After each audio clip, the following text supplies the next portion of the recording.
Welcome along to episode 762 of the Mill Bar. Jason Forrest here with you as ever. And coming up on the show this week, Professor Alice Roberts joins us looking at life, death, and disease in the Middle Ages and beyond. The third of her trilogy of books, Crypt, is out, and she's gone on a tour across the UK, stopping off at Birmingham Town Hall to let us know all about that and tell the tales of these terrible times. We'll be joined by Tony Blackburn talking about the gas safe register and how important it is to make sure that the engineer who works on the gas appliances in your home is part of it. We'll be having an answer with Kristian Lavercombe all about being Riff Raff in the Rocky Horror Show, which is the Grand in February, and James Mateo-Salt lets us know about his role in Bonnie and Clyde, which is once again at the Grand, this time in March. That's all on the way on the show this week. Welcome to the Milk Bar. Welcome to the Milk Bar. Welcome to the Milk Bar. Welcome to the Milk Bar. Welcome to the Milk Bar. Now, with the Rocky Horror Show reappearing at the Grand Theatre from the 6th through to the 10th of February, there's somebody who is often on tour with this show. In fact, I think it's his reason to be. Kristian Lavercombe joins me now. Hello, sir. Hello. Multiple roles, amazing performances, and a love for the show that I don't think can be surpassed, can it? I don't think so. I think I've been in the show now, well, a very long time, but I've done over 2,500 performances. So, I mean, you've got to love it to do that many. Absolutely. It's more than just paying the bills, isn't it, when you're Riff Raff? Yeah, it's really become a big part of my life, and I do love it. And I can't remember a time without it. I mean, with the likes of your social media, there are antics that surround the show, and you seem to enjoy sharing that too. Yeah, well, the big thing with Rocky Horror that makes it different from any other show out there and any other show that I've been involved with is the audience. And I've never seen such a dedicated audience that's get into it so much. They come along dressed up, they know the call outs. And when people get dressed up and come along, really, they've committed themselves. So they've committed themselves to having a good time. And no one's going to come along and just be a wallflower when you're dressed in high heels and suspenders. So, they make it really fun for us. But this is an interesting show. It's one of those where you can walk out a stage door, and most of the time, no one will know it's you. No, because I've been in the show such a long time now, and most of the audience are repeat offenders, then they do recognize me now. But if you've never seen the show before and I come out, then I would be pretty anonymous because thankfully I look nothing like Riff Raff in real life. Well, I hope I don't.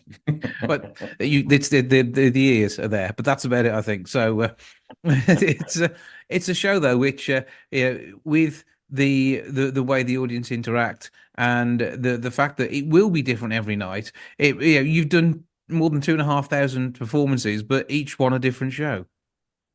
Yeah, each one is different and each one takes us by surprise. Like, we can have a matinee audience that's the wildest audience we've ever had. And then we can have an evening performance, which is really a bit more chilled. And because it's up to the audience of how wild that gets, we really have no control over that. And it makes it interesting and different and fun. You never want it to be exactly the same when you go into work every day. You want new challenges and you want it to be a bit different and new, exciting things to happen. And with Rocky Horror, you can guarantee that it does. But I mean, your profile lists a great load of other shows as well. I mean, you're not shy in coming forward to perform some lead roles. I mean, the likes of Frankie Valli and the Jersey Boys. The vocal range on that is somewhat different to what you get to perform, but still with the power and the passion that you need for Rocky.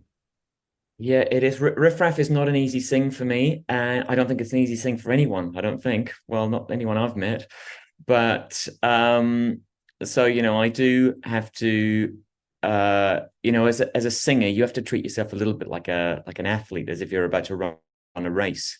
And you're not going to go out the night before, you're not going to do this, you're not going to do that, so that you can give it your best. Because you want to be your best when you've got 1,000 people staring at you. But these days, yeah, people when I do a role, often they'll I'll end up singing a role which is, really challenging, and it makes it it gives you goals as an actor. You want to be able to sort of, with any job, I guess, you want to sort of go up the rungs of the ladder and give yourself new goals and to hit. And Riff Raff ticks those for me every day, really. It's never become easy. It's never become easy. It's always something I have to strive for. But but in doing so, that makes it more of a show for absolutely everyone. And so you wouldn't have it any other way. If you weren't doing that, you probably wouldn't want to be there. And we know you want to be there. But you get to work with different narrators quite regularly as well. So what's that been like over your time in the show? Well, the narrators with Rocky Horror, they have a bit more freedom than the rest of us. We've got to stick to the script, but they get to, and we get yelled at from the audience. But they're the one character in the show that can talk back to the audience, and it's really fascinating because they have so much control over how the show can feel, and they are different all the time, and I really love it because that changes it up for me as well. And quite often when the narrators are on, I'll be watching from side stage just to see what they do and how they handle it. And I have done it myself before. I have done the narrator for a little section, and it's interesting. It's very different, and it's almost a little bit like being a stand-up comic. And that's no easy feat. Absolutely not. And so you've got to carry that audience with you and make sure that you get to the right point so the cast can do their thing as well. Because without the cue line, it's a no-show. It's true. Maybe they have too much control. I'm not sure. It makes it fun either way, and it will work out for the best, whatever happens. I think that's one thing.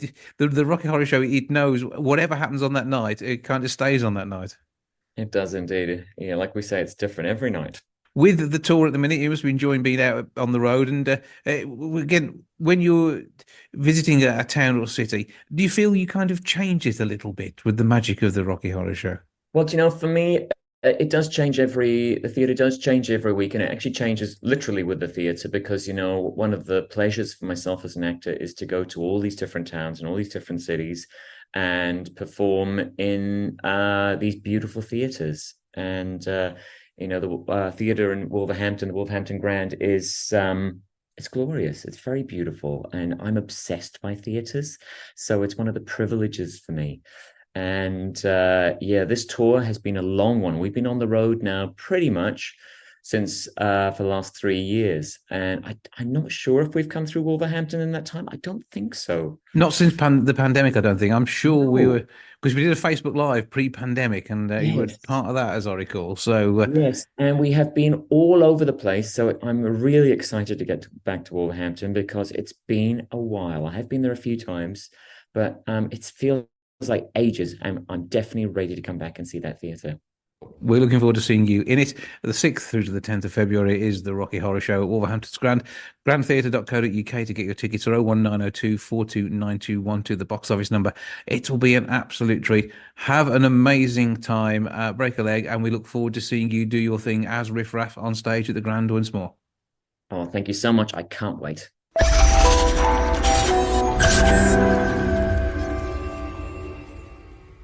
Bonnie and Clyde opens at Wolverhampton's Grand Theatre on the 5th of March, runs right the way through to the 9th. And we've got a fellow Wolverinian as part of the cast, James Mateo-Salt, who's with me now. Hello, sir. Hello, how are you? I'm all right. Long time no see, and good to see you on a national tour. Oh, absolutely. I'm very, very excited. Very excited. Okay, so tell us a bit about your part of Bonnie and Clyde, because I believe you're a lawman. I am. I'm playing Sheriff Schmid. So yeah, one of the lawmen that goes after them.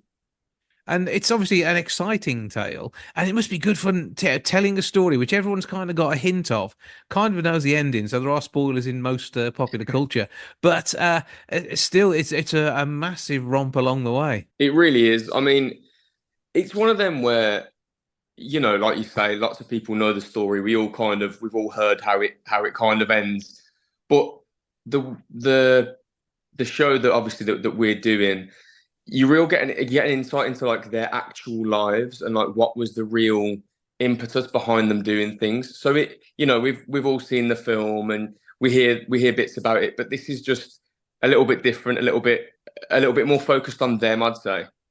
So, what format does the show itself take? We start off the opening number. We've got them kind of as they were a little bit younger before their meet, and then it's kind of the story of how they fall in love and kind of that obsession with each other. With a few of us lawmen to chase them along the way, keeping them on their toes. But yeah, I mean, a singing sheriff. Now, this is a thought.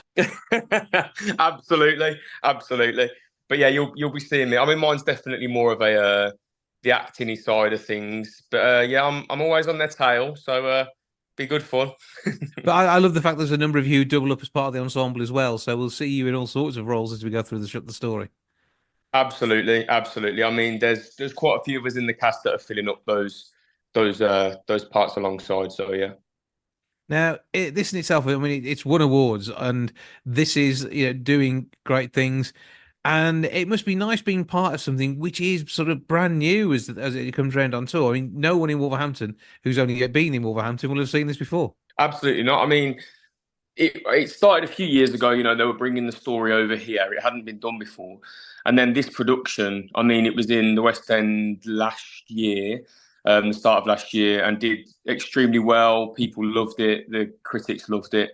And then, like you say, to be able to take this on tour and not only bring this obviously home to Wolves and Birmingham, but like even just taking it around the country. I mean, it's a story and it's music that people need to hear. It's so exciting. It's such a full score that's something different, but also kind of brings in a lot of modern styles, things like that. I think it's something that's going to be really powerful to see and to watch.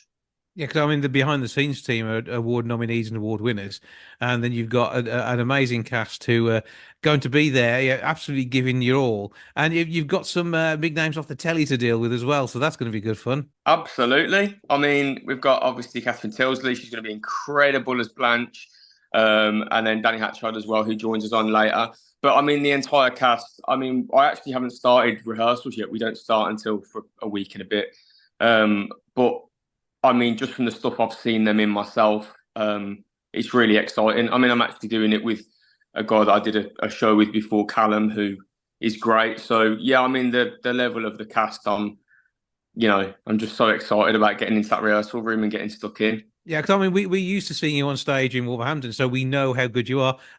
Dogfight was one of the ones that was particularly good, I think, as I recall. Yeah, love that show. And yeah, it is. It's about telling a story, and when you're telling a story with songs as well, I think that just sort of it brings it home more to the audience, and it again shows off more talent because you're not only got to be able to act; it's the singing and the moving that go with it.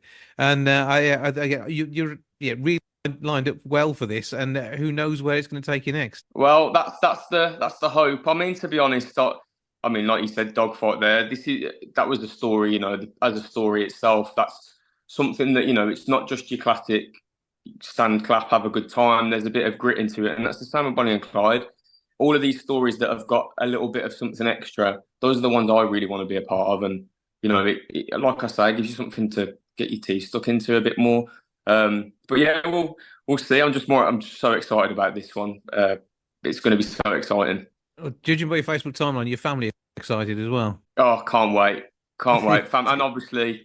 Friends and that I did shows with, they've already got in contact and said they're coming, and it's just lovely to have, isn't it? I mean, see some familiar faces in that crowd, I'm sure. Yeah, but mate, he'll welcome you home in a big way. Great to see you on stage. It's going to be awesome. And so it's just such an exciting new musical to actually have on tour as well. And I think that's going to be another huge draw for people across Wolverhampton to come along and see Bonnie and Clyde at the Grand Theatre between the 5th and the 9th of March. 01902 429212 is the box office number, grandtheatre.co.uk to grab your tickets. And you can come and see one of our own, James Mateo-Salt, as part of the cast of what is an absolutely awesome show. Break a leg, sir. We look forward to seeing you in uniform, and it's again, and it should be another amazing one to enjoy your work on stage. Thank you so much, mate. Thank you so much.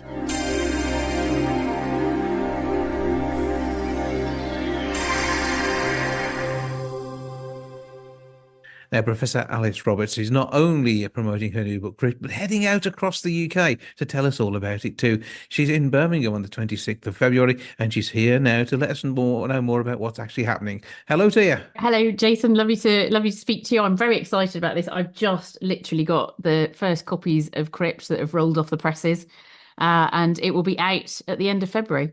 Which is something to look forward to. This is the final installment of a highly acclaimed trilogy of books which explore life, death, and disease in the Middle Ages and beyond. Now, not all fun, it seems, from that description, but actually, there's probably some intriguing human stories in there that will be a bit of a giggle as well as the serious stuff. Yeah, I mean, it is serious. It is death and disease, but there are humorous stories in there as well. I always find that it's interesting, isn't it, with both anatomy and archaeology. There is always humor there too. That's very human. It's the third in a trilogy, actually. So I've already written Ancestors, which is about prehistory, Buried, which was stories of Romans, Anglo-Saxons, and Vikings. So this is the final installment, moving us into the Middle Ages, and very much focusing on, death and disease. And there was a lot of disease in the Middle Ages. Yeah, and I suppose at some point, actual doctors that are doctors as we'd think of them today start to kick in. But certainly in the Middle Ages, there was a lot of quacks around still. Yeah, there were. I mean, it's very tricky because there are doctors who are trying to be scientific, but they just don't have the tools. So they don't have microscopes yet. So they don't know what is actually causing infectious diseases. They have no idea of germ theory. They don't know about bacteria and viruses. So they're kind of working in the dark, going, how do we stop this thing spreading? And they understand that you can stop something spreading if you isolate people who are infected. They understand if you cover your face, that might help as well. So there's things that they've worked out through trial and error. But unfortunately, what they don't have, of course, is anything in the way of treatment.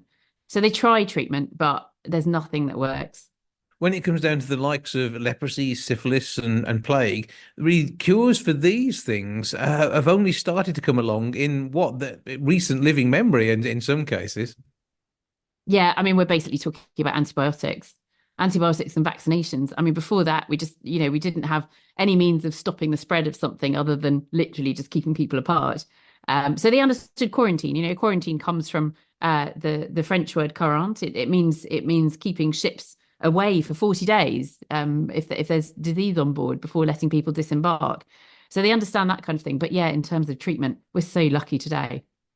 But when it comes to the research and the archaeology around all of those things, it's amazing what we can learn from the way in which they dealt with it. Although, I mean, is it true that if you've got a plague cemetery, you don't really want to be doing archaeology in there? We wouldn't see a recurrence of the Black Death from doing some digging, would we? No, not really. But the plague is still with us. So people die every year from plague. It hasn't gone away completely. It's endemic in various countries around the world. Tends to be a disease of poverty. So it does affect countries which have a lower standard of living and individuals who have a lower standard of living. It is treatable with antibiotics if you get there quickly enough.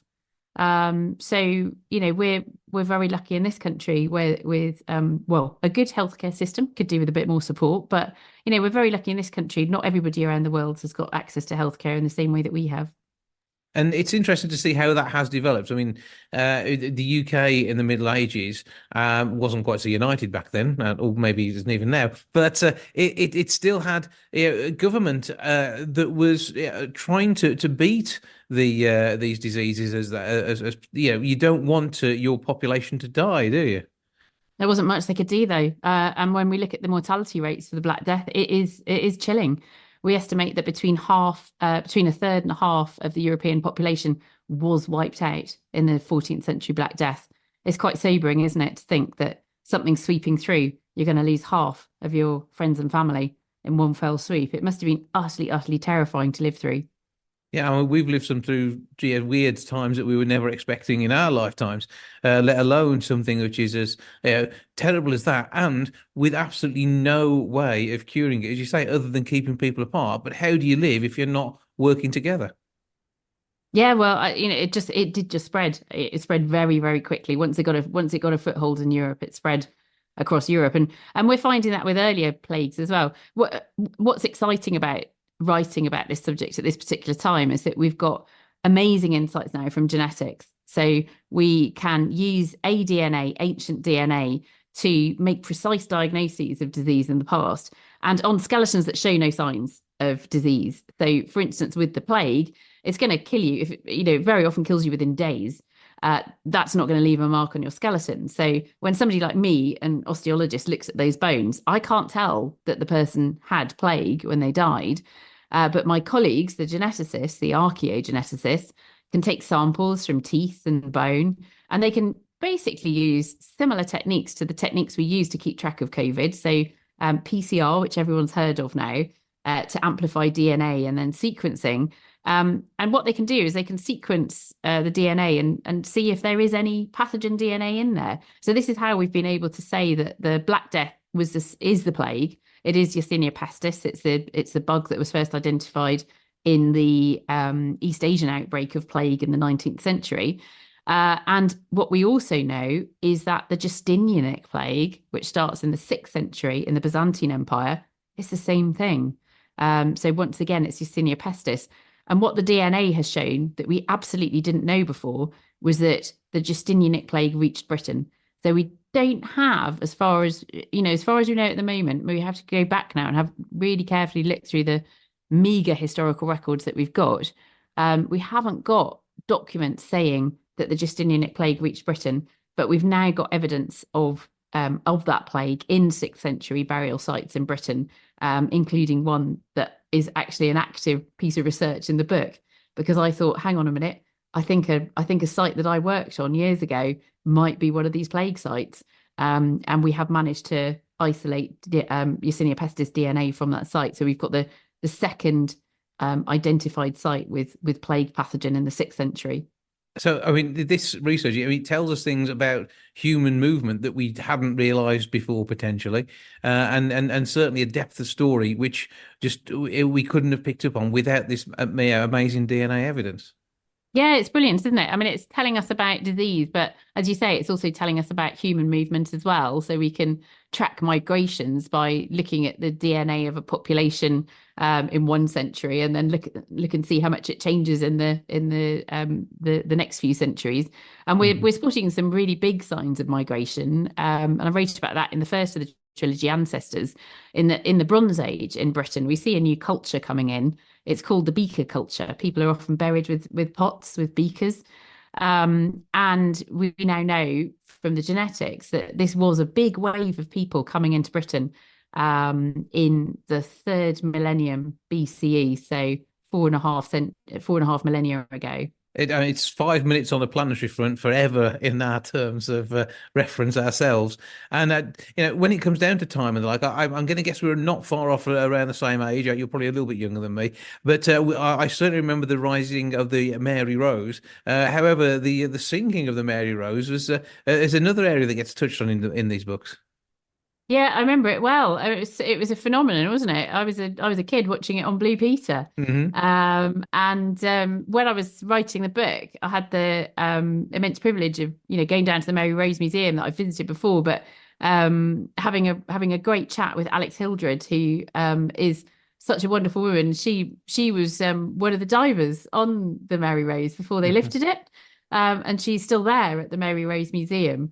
And when I've got a gig down in Portsmouth, I'm taking my book tour down to Portsmouth, and I know that Alex is coming along to that, so I'm going to get her up on the stage and interview her a bit, because she's kind of a link back to that moment when that incredible Tudor ship was raised from the depths of the Solent, which was it was amazing, wasn't it? Mm-hmm. But bringing all sorts of secrets with it, which have helped with your research too.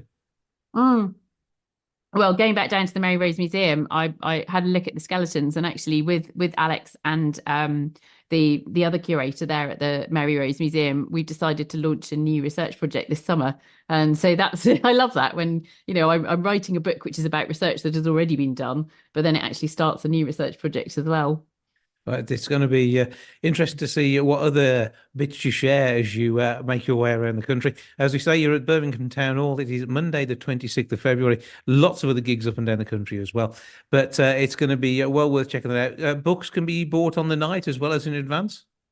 Yeah, of course. Yeah, so we have a lovely independent bookseller coming along on the night, and I will be signing books too. So do come along, get yourself a book, and listen to some gruesome tales from the Middle Ages. Going to be good fun. And say that at least 3 books, I think, is what you should be aiming for if you haven't got the originals in the set already. Well worth getting your hands on all of that, enjoying a bit of history and seeing what our forebears endured as far as their health went and everything else that goes with it. Well, you can get all the details via your website, I take it, to be able to book tickets too. Yes, absolutely. Yeah, aliceroberts.co.uk. And there's a link there to the tour. So yeah, give it a Google as well if you're having problems with that. But for now, Professor Alice Roberts, thank you for joining us. Thank you for having me.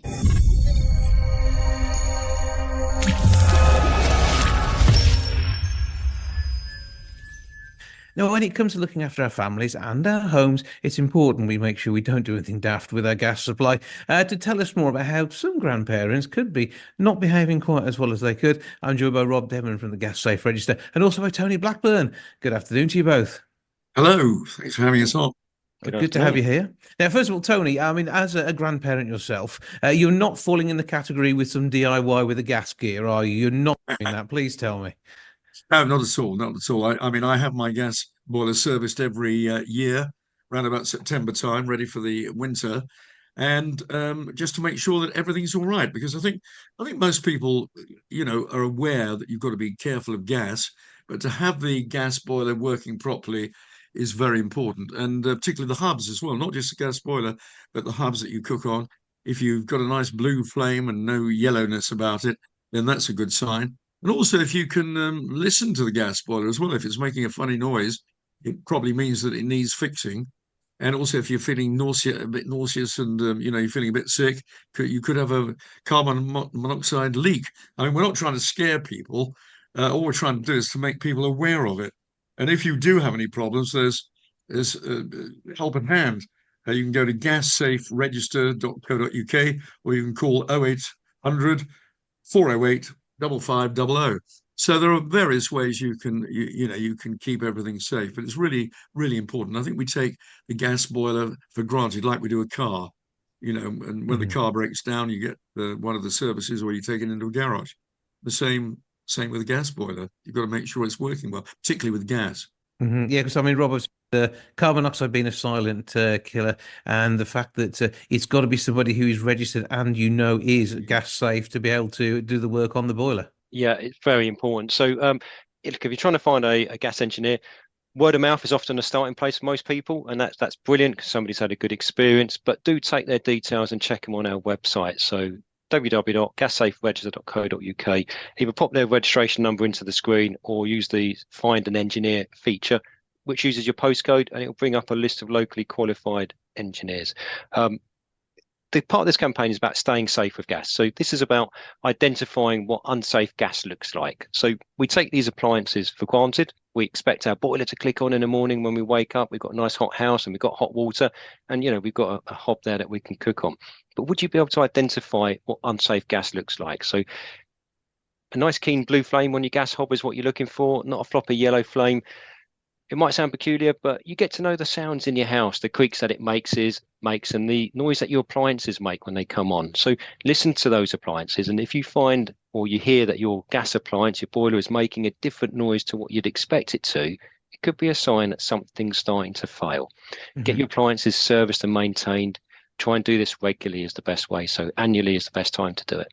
And Tony, I'm going to guess that you did a good job on the blue flame thing. I think soot is an issue as well, isn't it? Because if it's not burning completely, we're more likely to get bits of carbon. So soot buildup is an issue.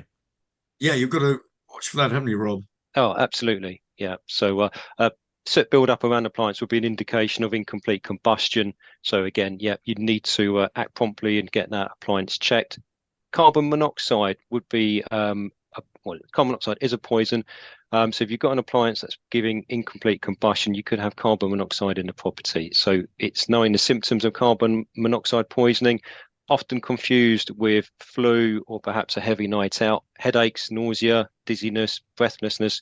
Extreme cases, you've got collapsing and loss of consciousness. So if you have got carbon monoxide poisoning, or somebody you feel is exposed to carbon monoxide, they need fresh air. You need to get them outside, open doors and windows. You need to call medical attention and the gas emergency telephone number 0800 111 999. Yeah, Tony, when we were talking to our seniors, and you're just a couple of years older than me, we also concerned about seeing ID cards too, but everyone on the gas safe register carries theirs with them, don't they? They used to. I don't know if they still Yeah, do now. And they do. They they do. do, Tony. Yeah, everyone's got an Yeah. ID card there with a picture on. Yeah. Yeah, that's important, isn't it? You don't want to let anybody into your home, no. But Mhm. No, no, that's I right. Yeah, hadn't thought of that. I mean, yeah, 'cause I have a plumber who's registered to do the gas, so he always comes round. So obviously I know him. I've known him for years, and so he doesn't actually show his pass. But no, it's important. If you don't know Mhm. somebody, you don't want to let anybody into your house, no, Mhm. particularly nowadays. But Yep. yeah, that's important. That's a Mhm. good point. That. And, Well done, and that, Jason. You should be on this with us. I do my best. But I mean, as we Yeah. speak, I mean, you've got the gold discs on the wall that look back on your career and things. I can't see a carbon monoxide detector at the moment. That'll be near your boiler, I'm going to take it. Yes, the boiler isn't up here. I'm upstairs in a very small room. I don't think it would be necessarily suitable for it up here. No, it's downstairs. But I have checked it today. I've listened to it, and it's all sounding great. And there's no messages saying that it's wrong. I've also checked the hub. Believe it or not, I have. I'm a very sad person. I checked the hub on the way up, and there's a lovely blue flame there saying I'm feeling great today. So keeping these things bright is important. But okay, Yeah. who's going to give me the details again to remind us where we can find out more from the gas safe register and find the right appliance engineer for us? Well, I think probably Rob will do that. He's the real expert here.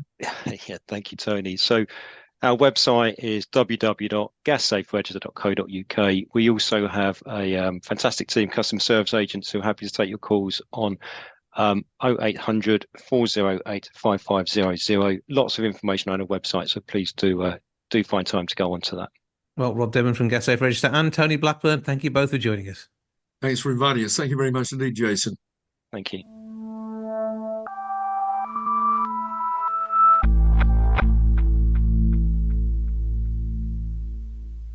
That's all for this week. Thank you so much for joining me. Back with episode 763 next week. I'll see you then. Ta-ra for now. Goodbye from the milk bar. Goodbye from the milk bar. Goodbye from the milk bar. Goodbye from the milk bar. Yeah. Goodbye from the milk bar. Yeah.